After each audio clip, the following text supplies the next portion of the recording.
Here with Madeline McDonald.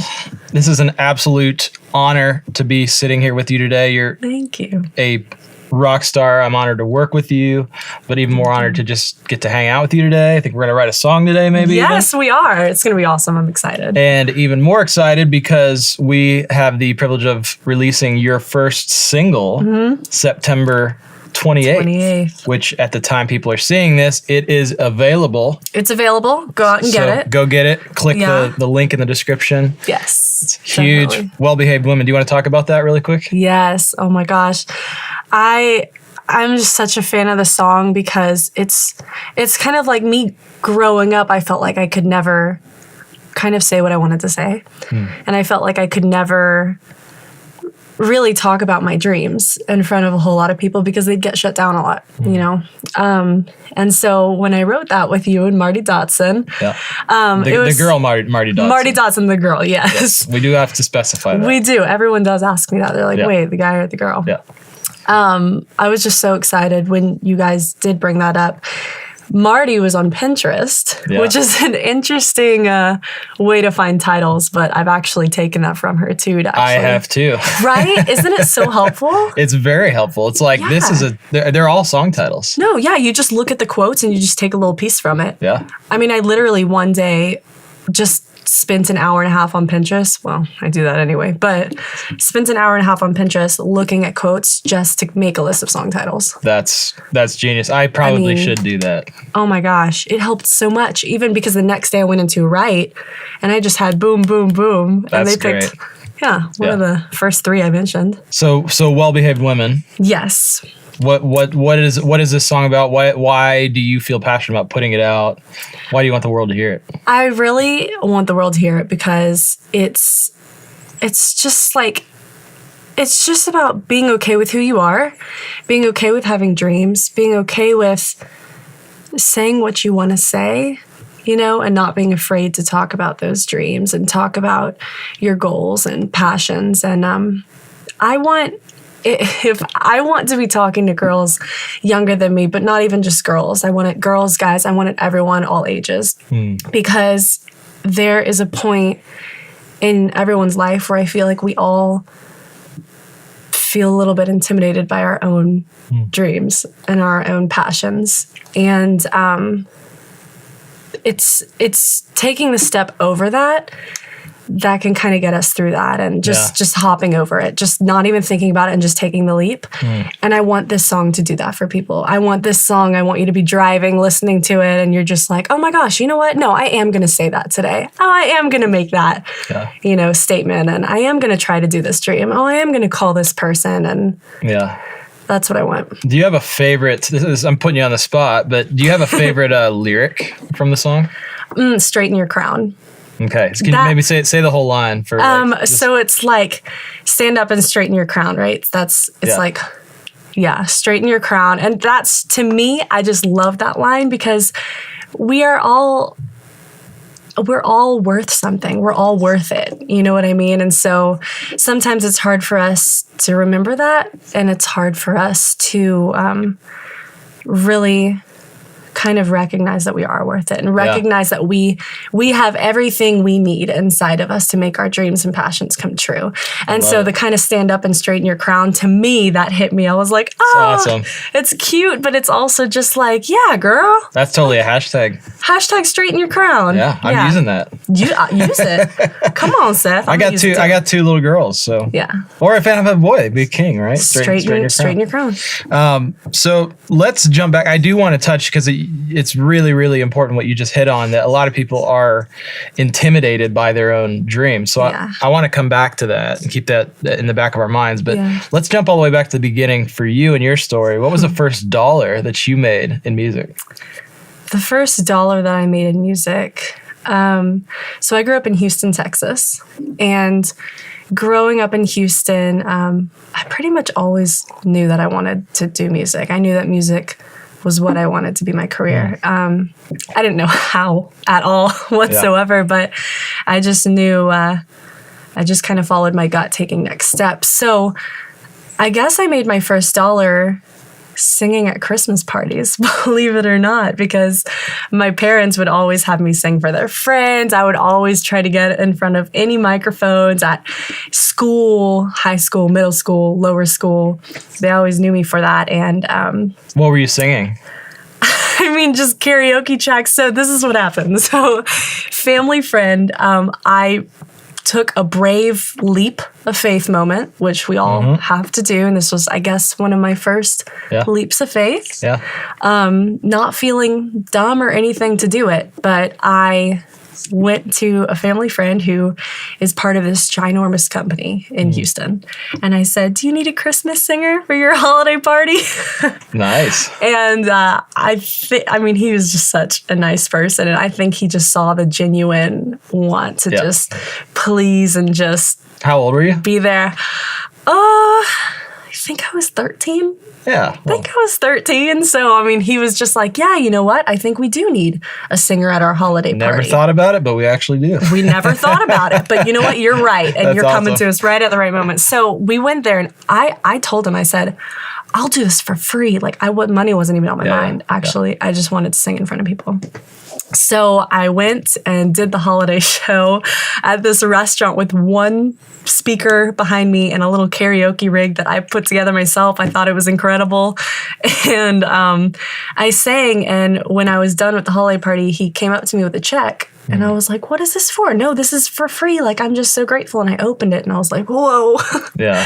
Because he said, no, you're a professional now. So treat yourself like a professional and know that you're worth it. That's awesome. Yeah. Well, you have to track that guy down and find him, thank him one of these days. I know, right? I know. So from then till now, obviously you're pursuing this really, really pretty full on right now. You've dove completely in. When we met, it's funny, I wish I had this email, but I am going to print it out once you get your first number one and like frame it.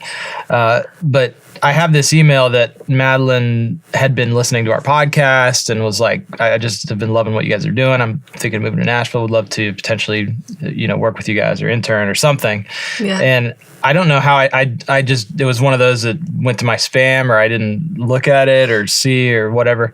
But then like I found it probably 6 months ago after we had already started working together. I was like, this is hilarious and it's going to be awesome. And then you material. read it to me and I was like, wow. But you weren't ever one of these people that would just send the email and like that was it. Oh, they didn't respond to me. I guess that was just my luck. So you came to Nashville, you ended up coming to one of our Academy boot camps, and it's very clear, at our events, it's like there are some people. I mean, everybody's got some creativity. That's why we always encourage people. Everybody can write songs. Everybody can have some kind of way to express themselves. I do believe that. But there are some people that are meant to be doing this as their thing. They eat, sleep, breathe. It's just what they're meant to be doing. And you were one of those people for us that stood out. We were like, this is just heads and tails, just above anything that we expected. It was so good. Thank you so much. And so you ended up working with us for a while, and we ended up signing a development deal with you, which is what we're working on right now. Yep. And so talk about the feeling of sort of transitioning and maybe making the move. Yeah. Because full-time can mean any number of things. I mean, obviously, in the beginning, you're still kind of working odd jobs and doing whatever you can to make it work. Yeah, to make the money to make it work, to make the dream work. Yeah. I mean, that's what everyone kind of says is you have to do what you have to do. Yeah. So like I said, I grew up in Houston, Texas. I was there my whole life. Did not move, was not anywhere else. Grew up there. And taking the leap to Nashville was a really big thing for me. Yes, I wanted to kind of get away. And yes, this is my future. This is my passion. And so I knew this is where I would end up. But it really did take me sitting down, thinking to myself, it's now or never. Yeah. You make the choice and you make the next step to follow that choice. Yeah. And so when I was at home, I told my parents, I said, guys, I'm moving to Nashville next year. And oh my gosh, they were crying. They were like, no. But they knew it was what I wanted. So I love my parents. They were supportive of the whole thing. And when I knew that I was going to move to Nashville, I was thinking to myself, okay, well, what can I do? Okay, next step after that, I'm going to move to Nashville. What's the next step? Because I don't really like just going into places and not knowing what I'm doing. I overthink everything, which is a blessing and a curse sometimes. But I thought to myself, okay, next step, what do I do? And a friend of mine told me all about you guys. And basically that's how I found out about the boot camp. That's how I found out about the podcast that I listened to. And I was listening to those podcasts, and one day it was like, it just clicked. Email them. Like, email them, ask them if you could intern or work or whatever. Just try it. And I was thinking to myself, there's no way they're going to answer me. Like, there's no way I can do this. And yeah. And so I was like, but you know what? Why not? I'm going to do it. I remember telling my mom, I was like, Mom, I'm going to email them and watch me. I'm going to get an internship. She was like, okay, this is going to be your first try. Good luck. So I remember finding y'all's phone number in your email, and I tried calling. No one answered. I tried emailing. No one really answered. I tried emailing again and then calling, and then Jericho answered. He did. He did answer. And then long story short, I moved to Nashville and I signed up for the boot camp. So I knew either way, whether I was interning or working for you guys or whatever, I knew I was going to this boot camp. I mean, it was the number one thing I was looking forward to, to meet people, to get involved in Nashville, which was an incredible way to do it, actually, because I met so many people. So I went to the boot camp. This was the first week I ever moved to Nashville. And when I went to the boot camp, that was the first time I actually met you guys. And Jericho said to me, hey, didn't you talk about an internship? Didn't you call me and email me about an internship? I was like, yes, I did. And we basically went and got donuts one morning as an interview, showed up with my resume and everything. And he was like, listen, I'm more interested in like what your passion is, what you desire, and where you see yourself going. And I was like, wow, okay, this is super cool. And so I was interning with you guys for about 8 months. Yeah. And then this whole thing started happening. Well, and I gotta hand it to you too on just the perseverance factor. A lot of people maybe would be a month into something like that and think, oh, nothing's happening. But you always stuck around and you kept coming back to add value. And I just remember, like, whether it was, bringing cookies or helping us with a website thing or what, you were just always like the person that was looking to serve. Thus, you were the person that, we're going to listen to when we hear music from somebody like you. So it was the persistence, but then the persistence on top of the raw talent that was already there. That was like game over for us. And we're like, we got to work with Madeline. Thank you so much. So, I truly, when I started, my whole thought before even interning with you guys was, I want to serve. You talked about it at the boot camp, actually, where you were talking about serving like that. That is the purpose for everyone, is to serve. I mean, no matter where you are in life, no matter what platform you're on, no matter what platform you're going to be on, we all have to serve. And if you can't serve at the bottom, how are you supposed to serve at the top? Yeah. And that actually kind of changed my perspective on everything. So when I was interning for you guys, I was not focused on my music. Yeah. I was not focused on getting you to hear my music, to be completely honest with you. Yeah. I truly was focused on, how can I learn from these people, because they are making an impact in people's lives. And that is what I want to do, is make an impact in people's lives. So I was not even focused on my stuff. Yes, I was doing it outside of it. So I would come to my internship. That night I would be at a writer's round with my own music. Yes, I'd be at the internship, and alongside I'd be working on my own press kits to talk to whoever. But well, I thought it was really smart. And you had, I don't even remember at what point in the process it was, but you even brought in like a really well-made pro-printed like book with thank you. It was actually probably the coolest press kit I've ever seen. Thank you. It had like your pictures and your bio, and then I think it even had a CD in the back of it. Yeah, it did. Which that was just, you've always done things with excellence, so it's only going to go up from here. And part of that is the excellence that you put into your music video for Well Behaved Women. Thank you. It's coming out October 12th. October 12th, yeah. I was getting screenshots and videos the whole day, and it's a blast. Oh my gosh, was that a blast? Yeah. Oh my gosh, seriously, that was one of the most fun days. It was just so neat because everything behind that music video was pretty much made. Yeah. You know, so I mean, all of us teamed up together to make the. Should I say what's in the video? Well, yeah, no one. To make the pinatas. You can give a hint. Yeah, there is a pinata in it. There are a few pinatas in it. Yeah. And so we all teamed up and we made those, and we made the background decorations. I customized my own outfits, and it was just, I think that made it so much cooler to me, because I was, for all of you artists that are starting up just like I am, there was a certain point where I was thinking to myself, I don't have the money for all these great outfits. I don't have the money to buy all of these props, to do everything. And that stressed me out for a minute. But once I sat down and said to myself, hold up, I'm getting to make a music video. Yeah. Now, I don't need the money to do all of that, because I have it in me to make the things. Like, I have it in me to do everything I need without the money. And so I made it a challenge to myself, like, okay, I'm going to do this the best that I can. And then one day I'm going to remember making all of these props, making all of this stuff. And that is what made it so much cooler. And I was so happy with it, because I didn't just go out and buy clothes, and I didn't just go out and buy props. It was kind of like putting your heart and soul into everything. So I put my heart and soul into that music video. Yeah. We all did. And that's truly what made it so special for me. Yeah. Well, you do that in everything you do. So it's, people are going to love it. I already know. I hope so.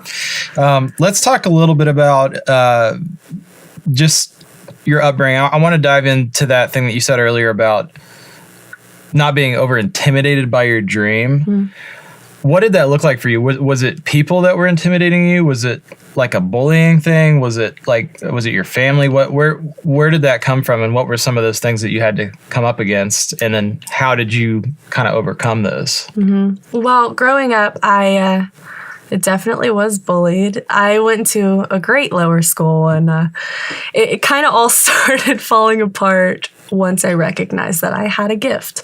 And that was around 8th grade year. And once that happened, I mean, obviously I didn't know what I was going to do with this gift. I didn't even know a songwriter was a real career at the time. And I just knew I wanted to do it, and I knew I was passionate about it. And it seemed like everyone else around me knew that too, because I would put things aside like sleepovers, and instead I would be writing a song, like a horrible song that I never want anyone to hear.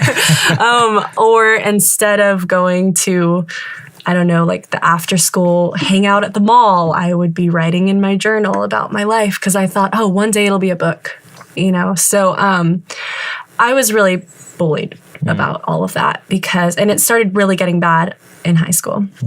Freshman year, I remember having my tray of food at lunchtime, going to sit down at the lunch table, sitting down, everyone getting up and leaving.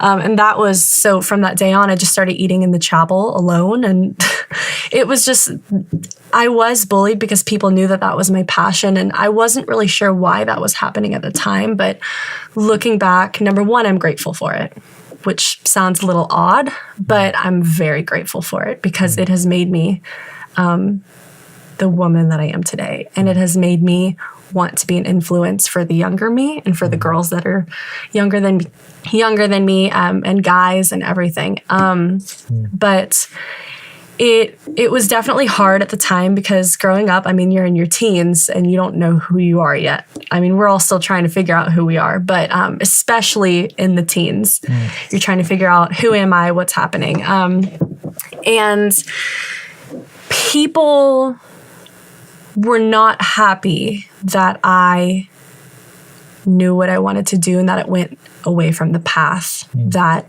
has been paved for most people, which is high school, college, graduate, get a job, get married, have a family. Like, that's the typical rule of life books, And I said, no, I'm going to go to high school, get a job in the music industry. I'm going to be an artist. I'm going to be a songwriter. And once I started saying those things, people were so mean. I mean, I remember getting Facebook messages like, you are worthless, you will never make it, and I don't know who you think you are. Like, why are you even trying to do this? You're just fooling yourself and you look like an idiot.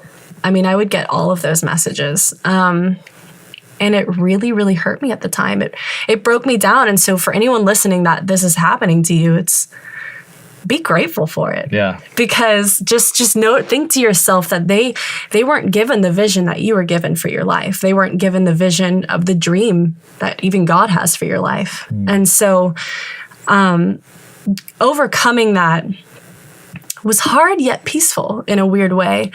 I luckily and thankfully grew up with a lot of mentors around me. Paige Parks was one of my female mentors when I was a teenager and in high school and kind of going through all this bullying. And so was Dave Williams. He was the first person to ever be my mentor in a recording studio setting. So I would actually go to his studio almost every day after school and talk about the bullies. And he would teach me how to write about it. He would teach me how to sing about it in the studio. So he was my first mentor in that way. But Paige Parks, she runs Paige Parks Agency in Houston, Texas. She taught me how to overcome all of this with integrity, love, most importantly, love and purity. She taught me, Madeline, the reason why this is happening is because they see that you have a dream that you're not afraid of talking about right now. And they probably have dreams that they are afraid to talk about, that people are putting down in front of them. So that's why they're putting down your own dreams. And so all of that, I mean, gosh, was she right? Yeah. Gosh, was she right? Yeah. I've gotten letters to this day from bullies. They're good people. You know, we all struggle at different times, but I've gotten letters from 2 people specifically in the past 2 years that bullied me like 6, 7, 8, 9 years ago, apologizing, saying, I saw that you were a dreamer and you were one of the nicest people, like blah, blah, blah. And so. And when you get your first number one, you're going to get messages from probably all of them. They'll be wanting to be, of course, your best friend. But I think that's so good. And I don't want to gloss over that point that there's a book that we talk about a lot in podcasts and courses and different things, but it's one of my favorite creative books called War of Art. And he talks about it as people's resistance. And people are often intimidated by other people who are pushing through the resistance. And so they themselves are becoming a part of the resistance. And for a lot of times, it's even people's family and people who are like, I didn't chase a dream, so I'm resentful that she's going after it. So I'm going to make her life a living hell in the meantime. So I think that's just a great encouragement for people to hear. So thanks for sharing that part of your story. I just want anyone to know who has been in that position or is in that position to keep fighting for it. And also fight for it with grace. Yeah. I mean, love these people because truthfully, they have a dream too. And so that was the best feeling ever to get I got a thank you letter from a bully. Yeah. From being nice to them. Just, I mean, that really changed my perspective on that whole thing as well. I was like, they thanked me when they bullied me. Why did they thank me? And my friend was like, because you were never mean back. I was like, good. That was hard, but good. Yeah, that's so good. Let's get through, because my producers are giving me the stink eye saying we're talking too much. Sorry, guys. It's good. I'm a talker. Let's go through the full circle 5. Number 1, what is your favorite book or record that you most commonly recommend to people? Ooh, favorite record. I do read a lot of books, but I'm just now kind of getting into the Tom Jackson book, so I will let you know how that one is. But I just started it. That one's about stage presence, which I am so excited to learn about. But my favorite record is Play On from Carrie Underwood. That is one that I definitely listened to a lot of the time when I was younger, when I was first getting started. because of the stories in it. As a songwriter, I listened to that and I was like, wow, the visuals in that and just how they laid out the stories. And that's literally what it was, is it was a story. It was more than just a song to me. Yeah. So I would definitely say listen to that one if you're a songwriter. It's good. It's a great record. Failure. Let's talk about failure. Okay. It can turn into a lesson and be a asset to you if it changes the way you think or behave or changes your perspective on something. So in that sense, do you have a favorite failure that you'd like to talk about? I do. I don't like to talk about it, but my first no from a record label. Okay. It was a big record label. And I got my first no from them. And I mean, I went in person and had a meeting with them. And I was so excited. And you're in this dream world when you don't really understand the business. And I was in that dream world kind of thing. And a few months later, I got the letter that had the record label's name on it in the mail. I mean, I ran inside. I was like, Mom, Dad, open this with me. I mean, I was so excited. And then when it said, we're so sorry. I mean, talk about screaming bloody murder. Yeah. It was sad. Like I mean, my dad was in the other room and I screamed bloody murder and was just crying. I mean, that day was over for me. Yeah. I mean, it was gone. That was definitely it's not a failure, but that is what I would say is one of the moments where it was like, hey, Madeline, hold on. Like, that's your first no. You're going to get so many no's. It's good. Before you get a yes. Yeah, So that is so true. Before you dove fully into this whole thing, which it sort of sounds like you've kind of always been fully in on it. Yeah. What was the number one thing that maybe held you back from just going all in on music? Opinions of other people. 100%. I am a people pleaser. I have always been a people pleaser. I am still trying to figure out how to get away from that. But the opinions of other people, like I said, when I was bullied, and I kept hearing people, too many opinions is a really bad thing. Yeah. It can be really hurtful. It can be really harmful. And I was just getting too many opinions and I didn't know which one to listen to. And it was hard for me to listen to my own heart. So I would definitely say the opinions of others, that would have been what held me back. Yeah. But not listening to those, gosh, I'm so much happier. I mean, listening to the right ones, that's the key, is listening to the right ones, the people that care about you and love you and recognize your vision, like you guys. Hey, well, it's good. What's something that's working for you right now? Something that's working for me right now. This is going to sound really cheesy, but can I use something cheesy? Say it. Because it's honest, though. Yeah. Hey. Being grateful. I mean, I know that sounds really dumb, but that's so cheesy. But being grateful is really working for me right now because I'm just getting started. There are so many people that are just so ahead of me, and thankfully and gratefully, I'm working with those people, like with you guys and with all these writers that I'm getting to write with. But sometimes you can get in your head about that and think, I'm not good enough. Oh my gosh, I'm not at that level. Oh my gosh, wait, I'm so nervous about this co-write.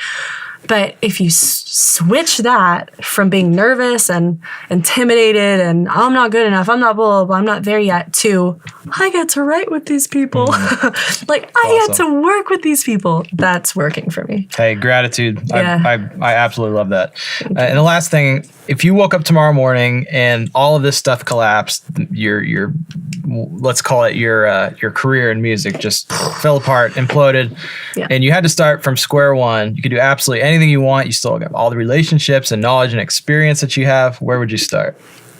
Interning with you guys.